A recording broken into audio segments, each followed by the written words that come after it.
rapidly shifting society, now more than ever, it is essential to stay grounded. Balance is key, but harmony is better. Here, we provide the keys to tap into the divine masculine without sacrificing the divine feminine, because confusion not transmuted becomes confusion transferred. This is Divine Masculine Activated, a weekly Tuesday evening tap-in brought to you by Mastermind Connect and curated by the good brothers J.D. Weatherspoon and Courtney Grange. We invite you to grab your activation method of choice, get comfortable, take a deep breath, and bring your whole self into the space.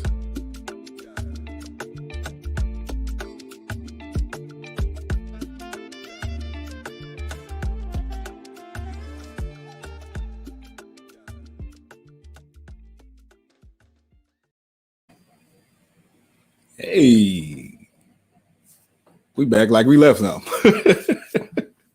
JD, I think you're on mute, brother. We're going to bring you back in. I just wanted to make sure that you could read lips. That was it. You being petty already. I get it. I appreciate it. Look, you already have on a fam jacket. I told you I'm upset because it looks like now. Listen, now I feel like this isn't the energy I wanted to leave. It's fine. But now we here. But ladies and gentlemen, boys and girls, children of all ages, welcome to another episode of Divine Masculine Activated.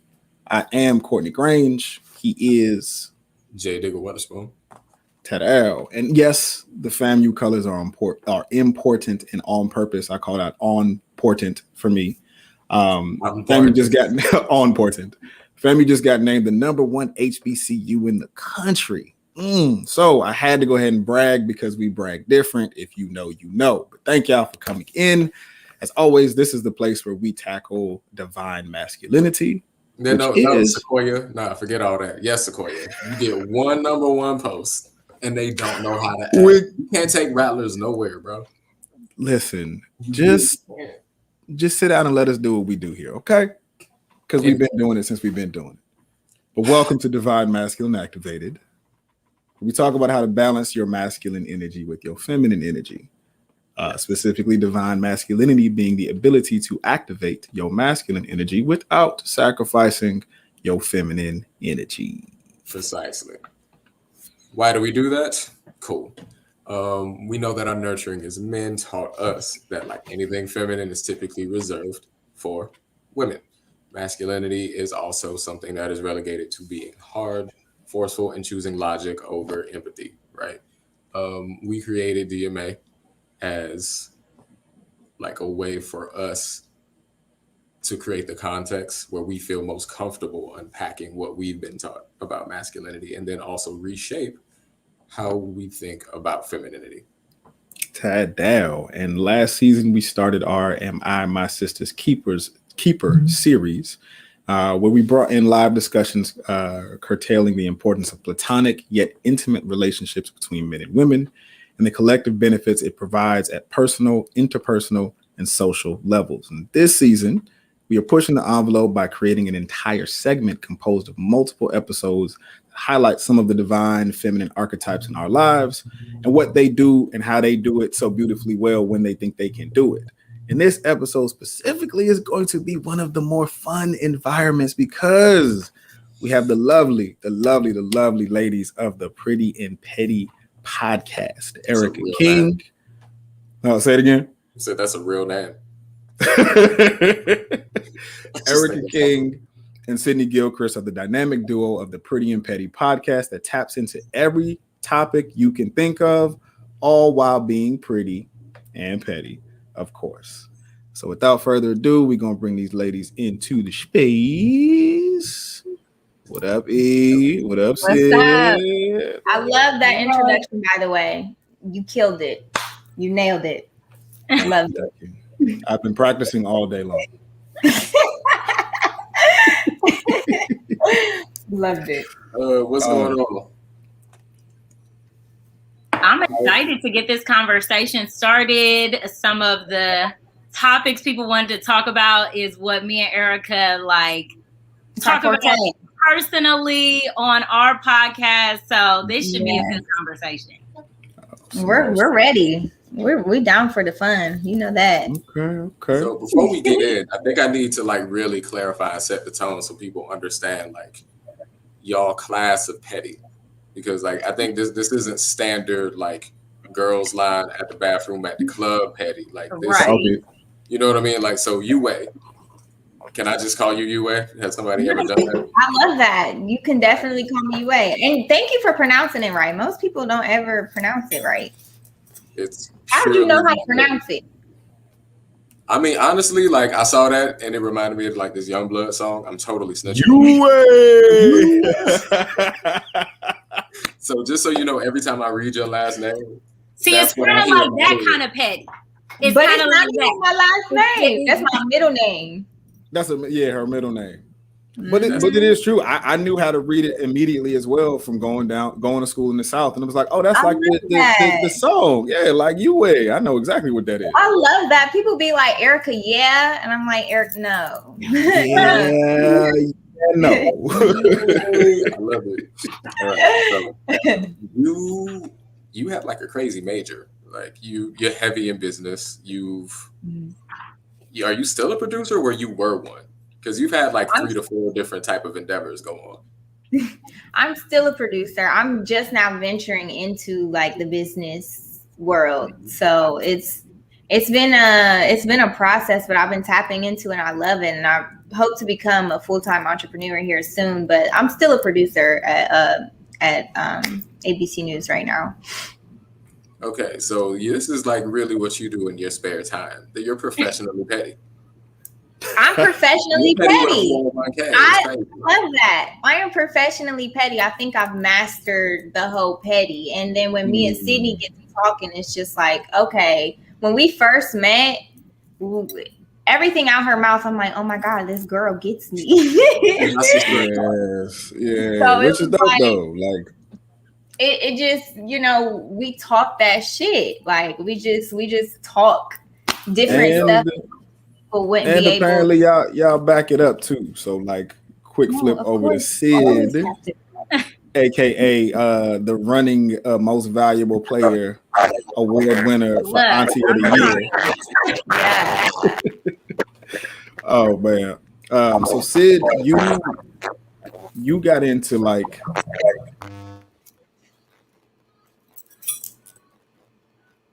that should be a little better. Y'all hear me? I can hear you now. My audio's a little messed up, but Sid, you got into the spa industry early, and like now you flipped up into several different things, right?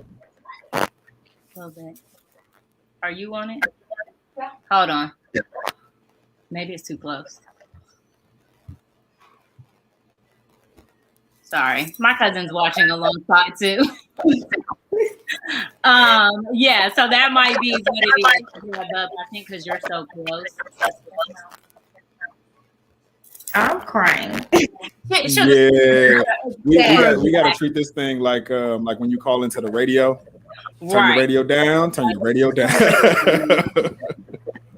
Yeah. So much ammo to use later during this conversation. Ready. All right. Okay, now is that normal? Mm-hmm. Okay. So I went straight into the spa industry right out of college, and then I am full-time in entrepreneurship for the last, 4 or 5 years or so now. So that's where I'm at, and have a space in Georgetown in DC, and then right now I'm actually in Ohio where I take clients back home. Beautiful, beautiful, beautiful. I know I know I can hear a little bit of echo. We gonna push through it and see. Let me see if this is working. Everybody still hear echo? Yes. How about now? Oh, it ain't Sid, it's Erica. Let's see if it's back. Is it me? Yeah. I think so. You the troublemaker. You want me to unplug my mic? Let's try that and see if that works. I'm on your way. Yeah. But ladies and gentlemen, as we move it forward, so as you can see. Yes. Better. Okay. Yeah, we good. So as we move the ball forward for the conversation, y'all, I think we've properly set the container, JD, as we would like to say, that these ain't just some petty individuals that come off the streets with it. Like, they are professional in they petty. As you said, they got 401ks to go with it. They got benefits in petty. Okay. We like to protect our petty. If we're going to get petty, make sure you got your stuff covered. That's why it's different. Listen. And so that takes me to kind of, where did the whole Pretty and Petty podcast come from? Like, how did y'all get to that point, and what started it for y'all? Well, me and Sid, we're funny without being funny. Like, you would have to hear one of our conversations to understand. Because when, like I said, when we get to going and we just feed off each other's energy, like, we'll be talking about something so random and it'll venture off into something completely different than what we started the conversation for. Yeah. And everything we say, we're just like cracking up the whole time. And then like people, we would just be out around people and people will always say, y'all are really funny. And I'm like, you know what? I think we should start a little podcast. And I forget like how we even came up. Oh, the name. Because I was talking to, I have a friend who's a PD in Detroit, and he was working in Cleveland as I think that's what they call it for radio. Is that what they call it, Sid? What? I thought he was like a DJ, but either way, he came up with the name. Yeah, he came up with the name because I'm talking to him about the idea. I'm like, we want to start, you know, a podcast, but we need a name. He was like, Pretty and Petty. I'm like, that's it. So it's literally just us talking. Like, it's not even us just trying to be funny. We don't have any structure or anything when it comes to going on the podcast. We just literally start talking and it just goes from there. I mean, we come up with questions like to ask ourselves so we can remain on like a time limit. Because when we get the going, we just, you know, get the yapping. So I think that's we know about that one, good brother, don't we? Look, man, the ownership is what impresses me. At least you never don't know what you're getting into with y'all, and I think that's what's so cool. Like, y'all front street with it. So, without further ado, like, let's really get into this divine pretty and pettiness. So, I've noticed there's like this individual dopeness focus that both of y'all have. Y'all just express it differently, right? Yeah, I was doing some of my little digging, you know, being nosy because I want to get caught out here in these streets. And one phrase stuck out. So you both claim to start your days with coffee and end them with cocktails, right? What's the influence behind that? And like, how do each of those beverages help y'all maintain y'all pretty and petty? I mean, I think for us, and I think that came in with the question of like, you know, what is pretty and petty? I feel like for us, it is just a progression. So we're going to give it to you a certain type of way. We're professionals. We're business women. We're educated. We come from good families. We have, you know, good relationships around us.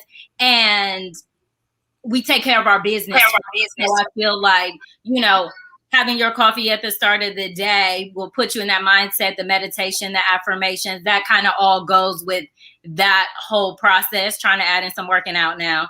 But then I think being true to ourselves is going to flow into a happy hour after hours. I mean, pre-COVID, me and Erica both not only did Erica with ABC and then jumping into entrepreneurship, me full-time entrepreneurship, we were also working in the club too. So we, I mean, do the full scope. So from coffee to cocktails is a perfect representation of like, I feel like me and Erica and where we overlap so well is just our ability to take it all into one day, and we're going to be beat down by the end of the day. We're going to maximize on every single hour, I feel like. So that's why you need the coffee in the morning. Yeah. You see what I'm saying? During the day. Like, lift you up, maybe a little, you know, your personal preference on top of your cocktail in the evening, depending on how the day goes. But Yeah, I appreciate it. Like we say, your activation method of choice. But absolutely, and that's it's funny that you all would say that, because that's largely, good brother, how we've always operated, where like from jump, we had a certain chemistry in terms of how we would communicate, and it was like when you meet somebody and y'all already have a shared language, right? And it's like, okay, cool, yeah, we can have fun with this. Mm-hmm. So similar, to this platform, like we didn't really come up with this. We were kind of challenged to bring the conversations we had more to the forefront. We were reluctant at first because it was like, one, I don't know if people are ready to hear what we talk about, and two, we don't really like to deal with a lot of bullshit from people. So like, maybe we're not the best host. Like, come to find out. Listen, I got an old one where opinions are like assholes, right? Everybody got them, and they all stink. So like, let's be real. Okay. But I think they're important conversations. The reason why people, I think, challenge me and Erica, or were supportive of the idea of going into podcasting, probably similar to you guys, where it's like you're willing to have the tough conversations about, masculine and feminine, and you're not shying away from those conversations. Whereas me and Erica are usually talking to women about checking themselves and getting a better understanding of what's really going on, not what maybe social media may be telling you is going on, or women get roped into one way of thinking based off of, music or culture or what have you. So I feel like it's important to take on that challenge if you're willing to have those hard conversations. And obviously you guys are willing to take the criticism because you're still here. So these are facts. So before we I'm sorry. Go ahead, E. I think people wanted to listen to us because how real we keep it. Like anything that we say is like, you can take it to the bank. We're going to take, because we're not going to hold back. We're going to keep it real. We're going to say it how it is, how it's supposed to be, and keep it pushing. And I think before we jump into these topics, ladies and gentlemen, if you are out there in the audience, please go follow, subscribe to the Pretty and Petty podcast on Spotify or on iTunes, whatever your platform of choice. Go ahead and holler at these two lovely ladies and check out all of their episodes. Now, good brother, these here topics that our audience came up with. We had some doozies. We had a few. Yeah, we had a few. We won't have time for all of them. No, we will not. We not. But go ahead, if you wouldn't be so kind, like kick off this first one, and let's get to it. All right. Oh, come on. Not listen. I'm fully engaged in this because I know y'all gonna hit me. We need you to be right here, right now. I'm in the pocket. So, topic number 1: love taught me. Insert blank. Go ahead, E. I have to start. What? I said I have to start. Why are you making me start? She said, "Go ahead, E." Oh, E? E, are you on mute? We can't hear you. No, we get you in. Mm-hmm. Okay. Yep, she's in. Honestly, love taught me how to love myself. I was raised to always love other people. I was brought up in a household where we always put the man first, and and actually my whole family really, like my mom's side, they're Asian. They're from Taiwan, and Asians, they have a different type of culture. Like they're putting, the man first, the man's the head of the household, whatever have you. And I was always taught how to love someone else, but I was never taught how to love myself. And it wasn't until I started dating and getting into relationships where, they didn't work out. And I'm like, what is going on? Like, am I doing something wrong? But sometimes it was me. Don't get me wrong. You know what I'm saying? Ladies gotta take responsibility for, your own actions and, certain things that you might do that are bad habits or whatever. But seeing those relationships not work out just made me or forced me to look at myself in the mirror and say like, okay, like what's really going on? Like, you know, and it forced me to go on a journey of like self-love and finding who I was and learning how to love myself before learning how to, you know, love someone else. So I feel like that's what love has taught me so far. Yeah. Okay. Good. Solid. I don't even think we can get petty with that when it was so rich. No, You got to sit. No, literally, Perfectly. I'm sure all of us learned some variety of that same lesson through a whole bunch of failed relationships. It's like, oh, okay, yeah, I probably should have been putting energy in this direction. You should be putting into yourself as much as I was pouring into other people. I could have been pouring it into myself. Like, you know what I mean? Yo, quiet as kept. That is what love taught me. Love taught me how to properly be selfish. Right? That's the whole concept of you can't give to others unless you've properly given to yourself. You can't take care of others unless you know, and such and such. But there is a certain level of self-love that has to come first. Yes. Right. And so if you want to call that selfish or self-centered, like it has to be, because you can't give from an empty tank. And can't pay from an empty bank account, so to speak. Yeah. I feel like people call it selfish or self-centered when they don't understand that yet. People that understand that aren't going to call it that. Yeah. And I had to learn that part too, because like I said, properly be selfish, because previously I was not. Process is real. The process is real. So this next question, or this next topic, so to speak, audience, if y'all jumping on this one, I would really, really love it, because this is going to be interesting. Let's hear it. What got broke and what got built during the year of our Lord 2020? What got broke and what got built during the year of our Lord 2020? It's your turn. Okay. For me, we're just gonna go there. We here. We family. We're just gonna go there. So for me, what got broke was probably the most toxic relationship I've ever encountered. And it had been, over time. And it was just at a point where it was just like, enough is enough. And it took me out of what I would have thought was my normal character. Like, I'm usually pretty cool until I'm not cool. I just stayed not cool. And so that was tough for me. So I was exhausted. I was over it. So if anybody's dealing with a narcissist, it's not curable. Let it go. Get up out of there. Save yourself. They're doomed.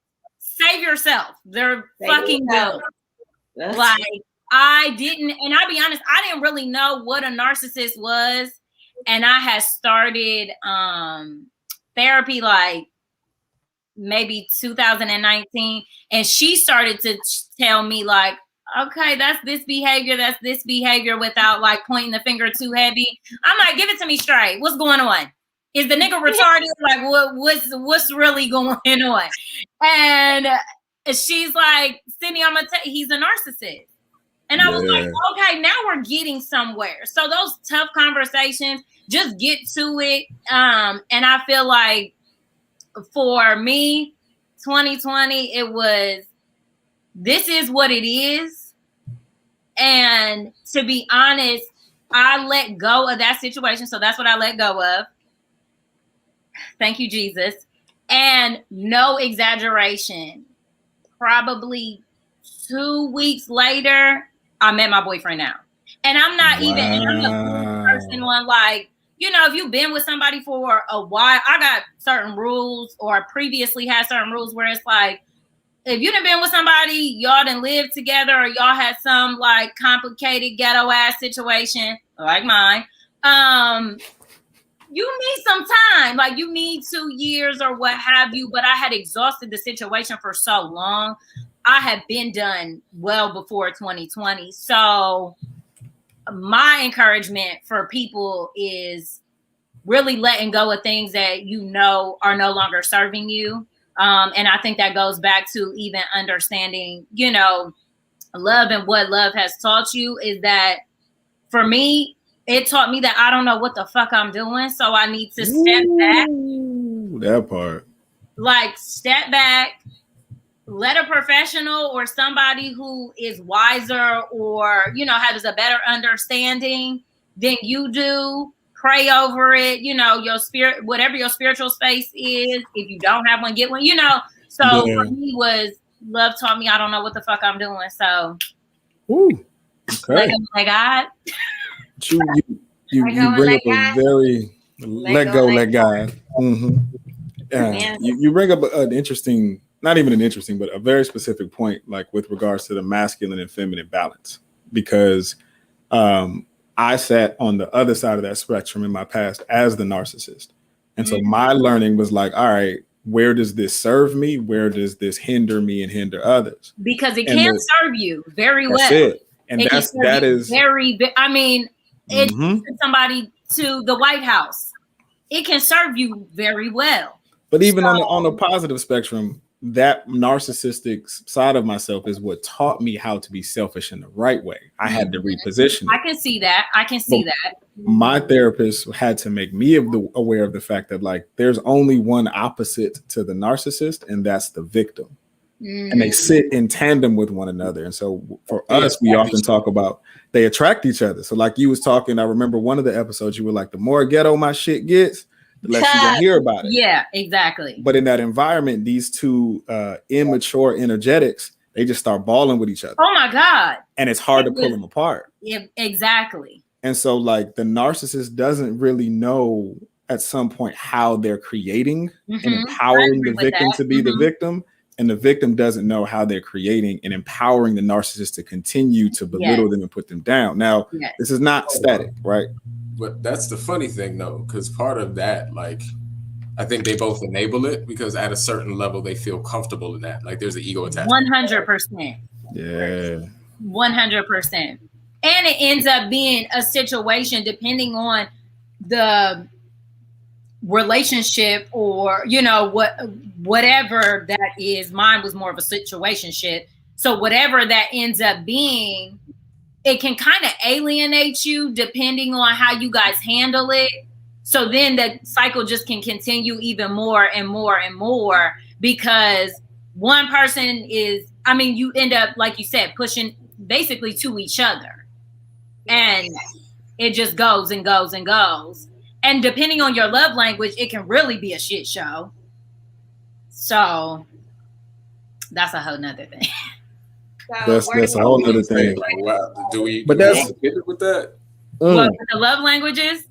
Well, no, I'm just thinking about like how love languages can, if that is something you subscribe to, not everybody does. Right. But if that is something that you subscribe to, then depending on what like the useful part of that narcissism or victim mentality are, or also depending on like how the toxic aspects of them work, it could actually make it harder for you to let go of that one person. It's like you're the right brand of fucked up, or the way that like my giving works without boundaries.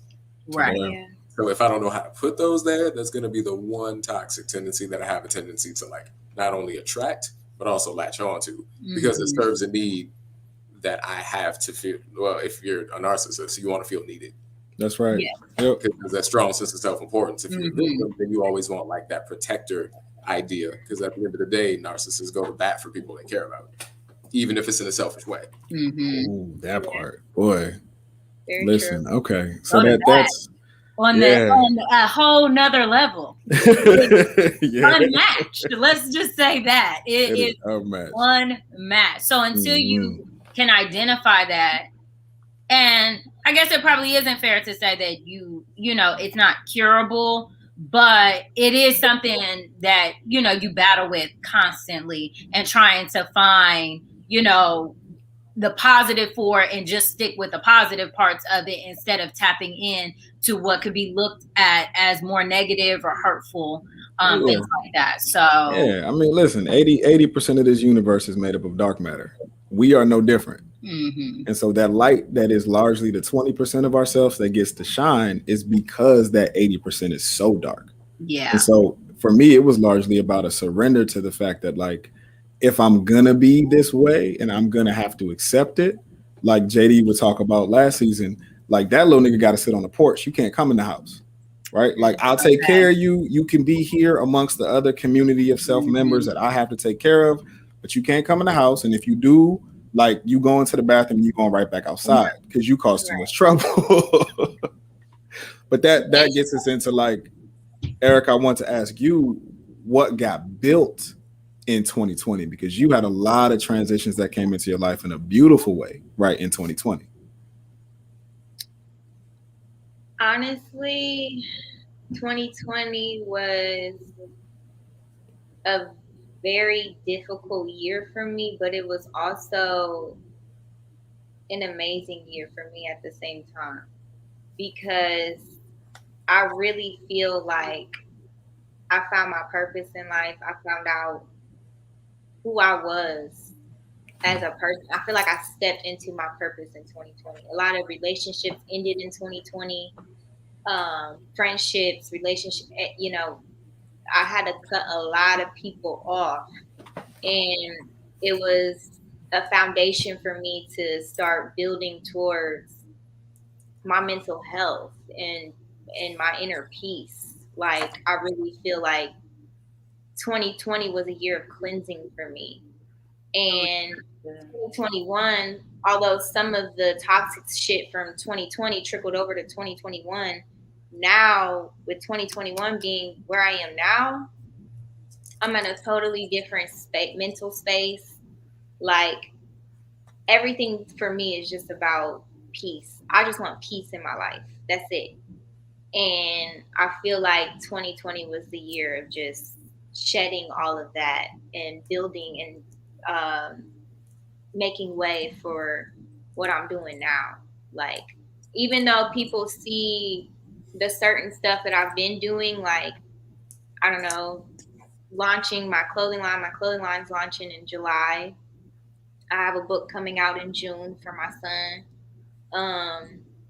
And then, you know, we started Pretty and Petty in 2020. Even though people, you know, they see all the stuff that I got going on, to me, the most valuable things that I've gotten from 2020 was just my mental health, for real. Like, literally, I can't express it more. Like, people ask me, how do you do it? I'm like, I don't know. I'm just doing it. But at the same time, like, I really just found myself and focused on getting myself better mentally.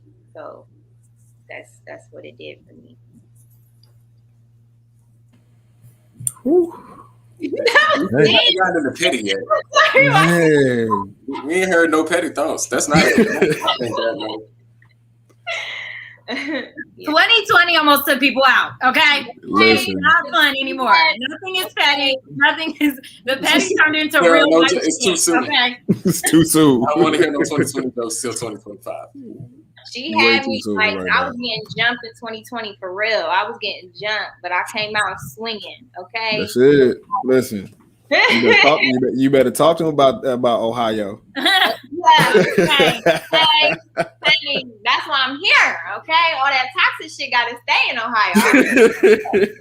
I'm here. Oh man, but now moving it forward to the next topic, and this actually is a good space, because all of these things that got broke, the things that got built, a lot of this can't be done for free, right? And so it brings us to this next question that we have, if I can get it to work properly, or next topic. Money can't buy love, but it can buy. I love it. Plane tickets. What? But honestly, like, I can be my soulmate on a cross-continental flight. You know what I'm saying? Yeah, it can buy plane tickets. I just want to say, females got to stop getting excited about trips to Atlanta and to Miami. Like, okay, let's just have a little conversation, ladies. And here it is. Here we go. If it's a trip you can take yourself on, Yeah. stop giving them so much love for it. Yeah, literally. Stop. Please. Because, baby, if you can't book your own ticket to Miami, Atlanta, LA, Houston. You are not ready to be dating. Sis, stay home. Stay home. It's time to stay home. It's time to get in that notebooks, write a couple of goals. Okay. You gotta lock in. You gotta lock in. Find your purpose in life, cause sis, I'm telling you, if you begging to get flued out to New City, Stay right. Go, just stop. Flued out. And we unfortunately have to add Tulum to that list after 2020. Oh, Y'all kind of messed up Miami for me. That was my sweet spot, and I don't appreciate Sort out, man. you hood rat, hoochie mama going to Tulum and turning it in to Cancun. I don't appreciate it. It's disrespectful, and quite frankly, I hope y'all never go back because the prices are jacked up. okay. I'm upset. Me and my homegirls is a little upset about that. Me and my homegirls are upset. Upset. Yo, that is something that I noticed as well, though. I ain't even gonna lie. Like, Everybody the pandemic, everybody went to Tulum. But everybody that was single and like really about that life, like they hit a lick in 2020. Yeah. Folks was on flights in the airport by themselves, like nobody knows my name. Yeah. But that swipe right I just made is about to have a great weekend behind it. And I was shocked at how many of my folks was like, I'm on a flight. I'm going to Houston for the weekend. For what? Because I can. It's like, oh, okay. Yeah, see, that's where we got to keep it pretty on that side, where it's like, okay, I'm with you in some cases, but I can't be taking off 2 weeks. Okay, look, Candace, and that's because it's a dirty condom for me. Throw it away, nasty bastard. Throw it away. Okay, Candy, I love you, yo. Yes. Yeah, now we talking. Like, right. Take me somewhere that I ain't never been before. Oh man. Bringing it back to the love conversation. I will say that money. Yes, that was the topic. Yeah, money can't. No, we good. This how we gonna take it. But money can buy therapy and a lot of it. I like that. I ain't never been to therapy, but I've been considering worth every dime. It really is. There's no such thing as therapy that's too expensive. Yeah, and nothing. Not for me. There's therapy you can't afford, but that's not the same thing. That's not the same thing.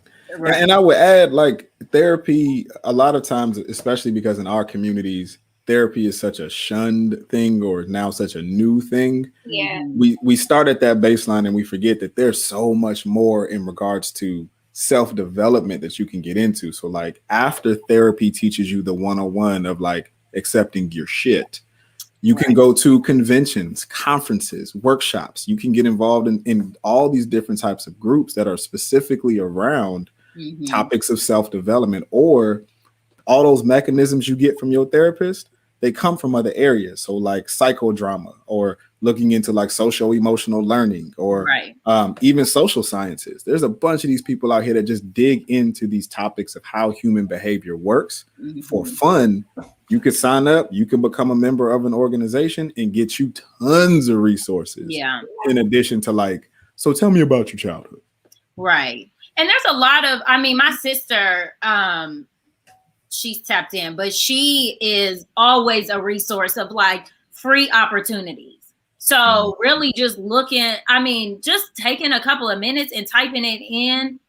There are so many resources and nonprofits that literally that's their whole purpose, is to give people that support that they need. And a lot of times therapy is part of that. So, I mean, even looking into some of those organizations and not even being a member, they're just happy that you come in and getting your crazy ass some help, to be honest. So, come on. Don't be afraid of the expense. I mean, I got it through my insurance. I specifically chose the insurance that I had. I don't really go to the doctor very often. I literally got the insurance I got because it had mental health benefits. So some insurances have that, you know, as an option on there. So don't forget about the sliding scale. Some therapists will take that. Actually, I think Candace dropped that down there. That's a good idea. Oh, perfect. There are some therapists that allow you to pay what you can. Mm-hmm. I would have to say money can't buy. What is it? What was the topic? Money can't buy love, but it can buy comfortability and convenience. I'm the type of person, I'm going to pay for convenience. I hate having to wait in lines. I hate having to, if it's valet, I'm going to use it. You know what I'm saying? It can pay for little stuff like that. I like being able to live, you know, in a comfortable space where I don't have to look over my shoulder every 5 seconds. You know, I got a son that I got to look out for. So that's what I will say it can buy. And I would say money can't buy love, but money can buy options. I like that. And for on both sides, for men, especially if, here come my petty, especially if you ain't a good looking nigga, you a little overweight. We know y'all out there. You know, you short, I don't know, whatever your thing could be.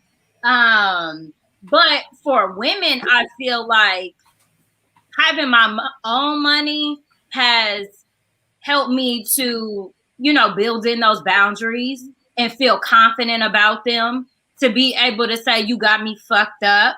Tough. Like, I went out, never will forget this. I went out with a chick, like that, my homegirl. We had met up with her dude and his dude. So it was kind of like this chill double date situation like a couple years ago. And homeboy was on his phone the whole time. I cannot make this up. Like on his phone or like talking to the bartender or whatever. But when the bill came, she's like, oh, he'll pay for it. I said, no, he won't. They like, wait, what do you mean he won't? I said, no, he won't. I was like, this was, first of all, a waste of my time. And quite frankly, it was a little bit disrespectful. I would rather pay for my own food because this was rude. I mean, it was so rude. And it wasn't even this elaborate situation. We linked up. It wasn't even a big deal. And then I kid y'all not, when I said I don't need you to pay, he finally looked at me and he was like, oh, damn, you bad. Too late. Missed that jet. Listen, man, let me tell you, ladies, there is nothing that'll get your meal paid for, that'll get you flued out, that'll get you like what you want faster and having your own money. But I will say, yes, we have our own money. Yes, we're very independent. But what's up with dudes not wanting to spoil independent women? I don't like that. Well, that's come on. All right, JD, you want to take that one? Why you on your chest that you want to share? Spoiling all the broke bitches. They be spoiling all the broke bitches because they can't afford shit. But how come when I can afford my own, help us out? I can't speak on that.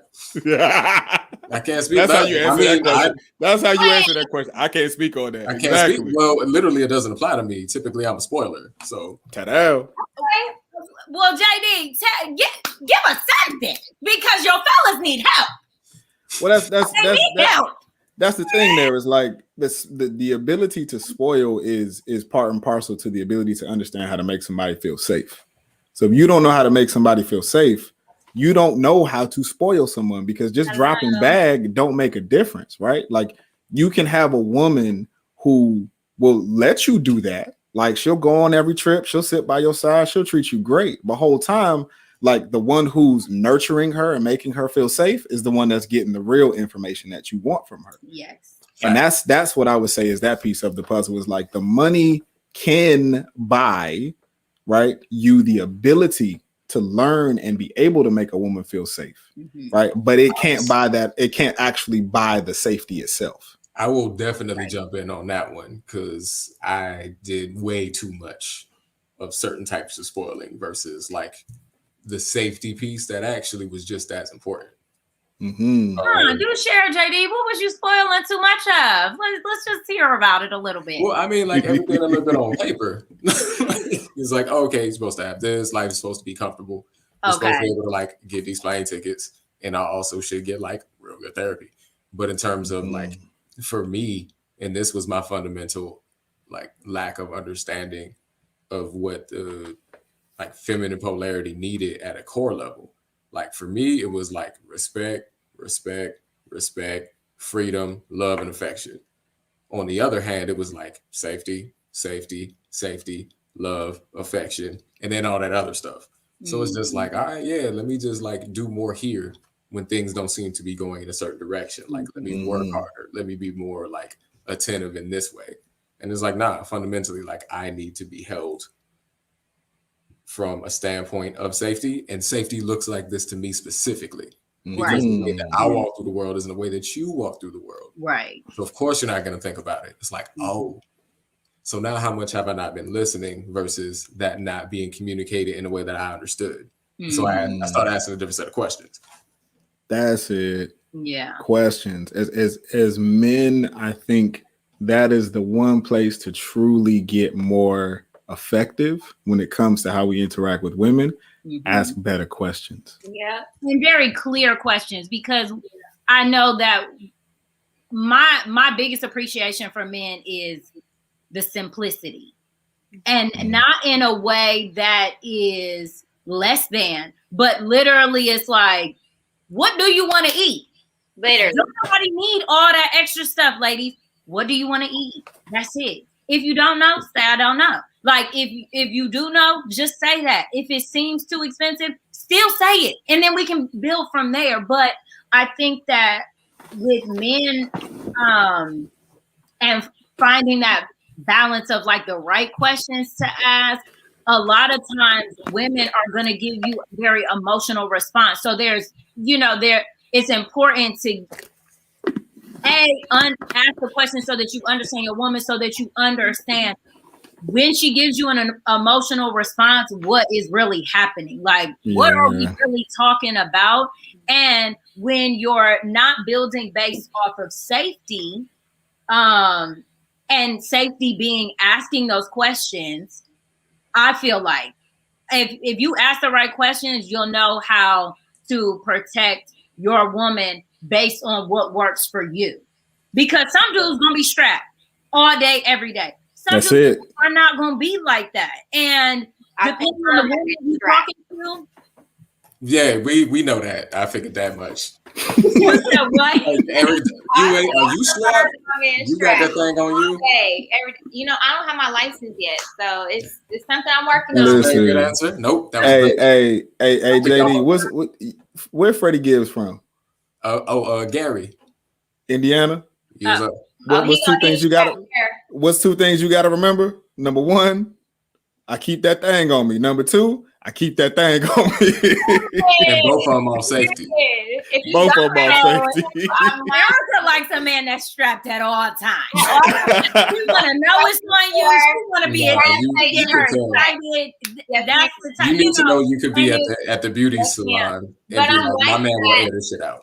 I'm like that because of my dad. My dad always had a weapon on him. It wouldn't even be something like a gun. It would be a pocket knife or his keys. You know what I'm saying? You can nick somebody with their keys. He was always teaching me like little things of what can be weapons. So like I'll carry my keys a certain way when I'm out at night, because just in case you got to stab a motherfucker if they come up on you. Like my dad, it's my dad's fault. I blame him. So asking questions, I think a lot of times, and my pastor had even mentioned this, history.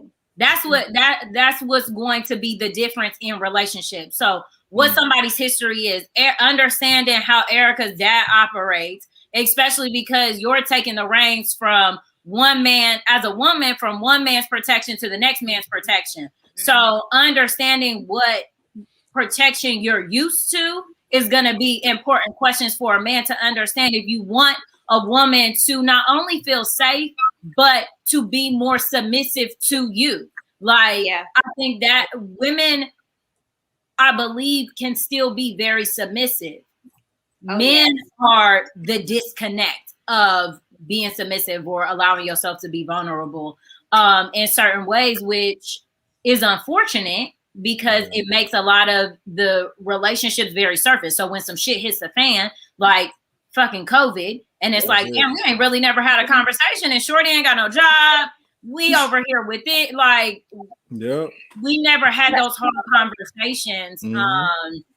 And she's not comfortable telling me what's really going on. And all we talk about is, okay, how can you save me? And it's like, bro, we all struggling. So now what? But I think y'all just there struggling together.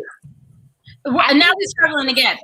I'm good. Nah, I'm not trying to struggle with you. I'd rather struggle alone. Thank you. Okay. Listen, but I got really goes hand in hand with being submissive. Like females were naturally submissive. Even if you don't believe it or not, I don't care how independent you are. I'm very independent. But a man who's making me feel comfortable, who's listening to me, they're going to make me submissive. They're going to make me want to do things that, you know, a submissive woman would. Cook, clean, whatever. Doesn't matter. Yeah. And just to keep it in the container for folks, because we always try to make it so that even if you are non-binary or of a different persuasion, it can make sense. Feminine energy is naturally submissive. Masculine energy is naturally designed to lead and make safe. Yes. So regardless of where you find yourself on the spectrum of that energy, because a lot of times I think men have been overly tuned to think that you got to be an alpha male, you got to be a type A in order to be a man. You can lead with a feminine energetic as your core as long as you understand how to balance that in yourself, because it's going to have to happen on both sides anyway. That being said, and we got about 10 minutes left, ladies, so I want to get to this one because I know we're going to have fun with it. When we talk about balance and we talk about harmony, specifically, casual sex has worked when both parties are mutually, you know, understanding that this is just casual sex. This is nothing more, nothing less. When I had a partner who I, you know, had just casual sex with years ago, like we made it known. I made it known from jump. I don't want a relationship. I don't want anything from you. You just, you know, do what we do. Like we jumping. I'm not trying to really get to know you. I'm not trying to do nothing. Like I don't care. Like, and he was on that same wave. Like I feel like women, if you want to casually have sex with a man, you have to let that be known first, and you can't catch feelings. Now, sis, if you know that you can't, you know, you catch feelings after having dick, baby, don't do it. Because I had do it. Who I don't know why she thought she could have casual sex. I'm like, bitch, you're crazy. Like you can't. You're not that type. You can't do that. You have to keep emotions out of it, your feelings out of it. Ladies, if a man tells you up front, this is what I want, trust me, that's all he wants. He don't want nothing more. You can't make him change that thinking of I want something more than just casual sex. You're not gonna cook and clean and all of that and him into thinking you the best thing that ever happened. Yeah, baby, you are, and I still don't want a girl. And you just gonna be salty. Like is it that's gonna happen. I feel like casual sex has worked for me only when I talk to dudes, only when I dealt with dudes that I would never date. Like that's it. Dudes who aren't shit, like you not shit, you a fuck nigga. It was easy to have a casual relation. Like we cool, we could still be cool, we could hang out, no sex. Like I'm not even trying to catch feelings for you. Like, no. You're not even trying to catch feelings for him like that. Like you're not even the type. You're not even the type. Like this is not that. And as long as you understand that, and then ladies, I feel like because we are emotional beings, because we want to be more submissive, especially if your choice of casual dude is successful, good looking, a good time, you have to space it out in between. You can't be hanging out with him all long, every single day, talking to him every single day. Literally, it's going to be some times where you roll over and you want to kick it, you miss him, blah, blah, blah, blah. Baby, you got to roll back over. You can't even roll over and cuddle. You can't even roll over and cuddle. There's no reason for you to do that because you're going to just start catching feelings. And that's not what this is about. Like you literally just here for a good time, not a long time. Get out. Even if he catches feelings, that's your best situation. To be all the way honest, if you want to run a situation, don't even do that. You want to run the situation? No, I wouldn't. I wouldn't suggest that one. Only because it backfire so hard. And that's from our perspective. We can backfire. Yeah. Sure. I'm not. That spell has an expiration date. For real, because the casual sex can turn into. I mean, the casual sex turns into regret and being pissed off and keying a nigga's car more often than. No, I mean, I've just heard that these situations are still happening. Okay. Allegedly. I've never been that invested. Like never. But I'm gonna key your car for. I got real shit going on. I can't be going to jail on some goofy shit when I knew you wasn't shit. That's embarrassing for me personally. I can't points on that.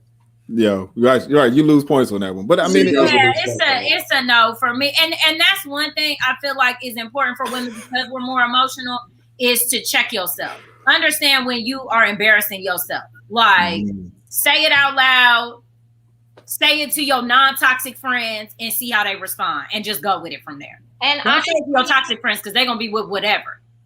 If we being real. The best niggas to fuck with just for casual sex are niggas who just got out of a relationship and not looking for shit. They probably want they shorty back. You know what I'm saying? Like they not gonna want you. Niggas who got a lot going on, like niggas that are busy. You know what I'm saying? Like I if I'm thinking of somebody that I want to like have a casual relationship with, it's somebody who's just as busy as me, or if not more. You know, like absolutely. I don't need even more because women will make time. Women will make time, but I don't need no dude who's calling me, texting me 24. No, don't call me, don't text me. Make appointments to FaceTime me. You know what I'm saying? Like that's just how it goes. You're free between 7 and like 9:30. There we go. But only on Tuesdays. There we go. Only on Tuesdays. I prefer mine earlier in the afternoon. Don't hit me up at nighttime. No, don't hit me up. That's the entrepreneur swag right there. Like I can get mine in the middle of the day. Yeah, but don't hit me up after 2 o'clock. Nah. Only thing I would add, I mean, I couldn't agree more. I think all that makes perfect sense. The only thing I would say is casual sex has worked for me when it just fell into my lap. Right. If I was seeking something, normally the energy of what I'm seeking, like every choice. Well, every choice got an invoice. So I'm going to get what I'm seeking, but I don't know what I'm going to have to pay for it. Right. If it kind of falls into my lap, it's just like, oh, thank you, God. Like, okay. That's me. And you just got to, and it's like, it's that conversation of like, stay ready so you don't have to get ready. Right. Absolutely. It's because if you stay ready and you catch that pass, you know exactly what to do with it. And right. That's it. And I would tell females like my word of advice, I guess, if you're looking for like a casual relationship, tell them niggas that you're fucking with, tell them I want you to have bitches. I will actually prefer if you have other bitches because I'm not the one you're putting your sole focus on. Like I prefer you to have other women in your life. So schedule me in on a Tuesday, see Cynthia on Wednesday, Thursday. Maybe we could circle back on Friday, but I prefer you to have other options available. Word. On that note, ladies, we are at time. Thank y'all so much for joining us. We're going to have to do this again. We just hit it.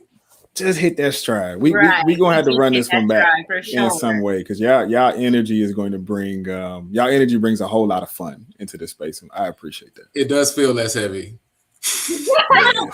Very much so. Very much so. JD, you've been having an off day, JD, talking about this.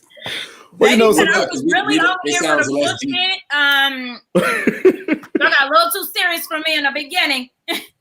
That's what I'm saying. That's what we knew we needed because it's just been us running stuff on different topics. You know what I'm saying? Right. Yes. Like, we're not trying to change the world. Sometimes we just want to hang out. She needs it.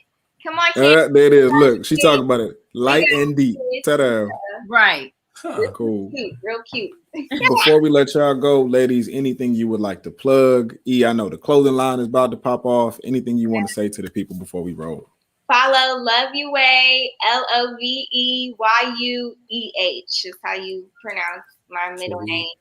Love Yueh. It's supposed to be coming out in July. Fingers crossed. I've been having just a whole crazy process with this, but it's coming together. I'm super excited. I got a book coming out in June, a children's book. So if you got kids, let me know. Just go ahead and buy that. But my Instagram is Erica, ERICA_UA, and it'll have everything linked there in my bio. So thank y'all.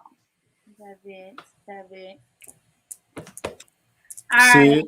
And I have my spa in DC in Georgetown.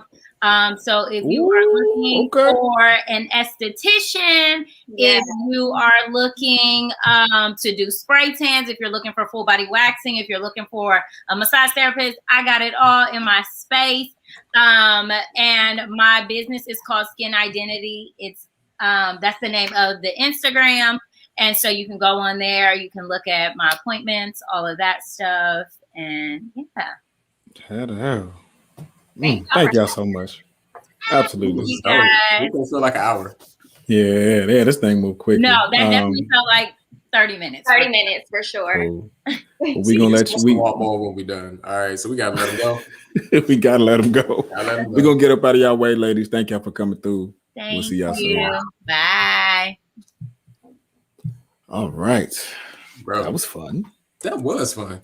I appreciated that energy today. I really much needed that. So they blessed that. Yeah, we're gonna go ahead and close this thing out for y'all, ladies and gentlemen. As always, thank y'all for coming through. Make sure that you like, share, and subscribe to this channel. Follow Mastermind Connect on Facebook and YouTube so that you can get access to all of the stuff that we do. The lovely ladies of Pretty and Petty, you will see us post and tag them all this week. So stay tuned to our Instagram pages for all those good things. And as we close this thing out, as always, we're going to get into this gratitude, attitude, and latitude.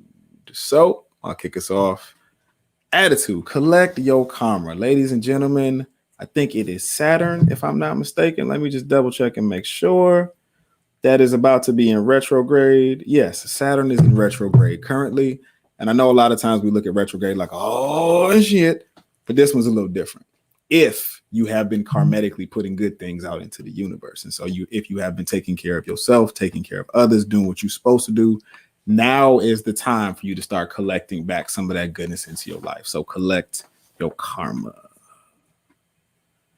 Mr. Gratitude, but I'm going to jump back into it for you, good brother. Giving thanks to the lovely ladies of the Pretty and Petty podcast.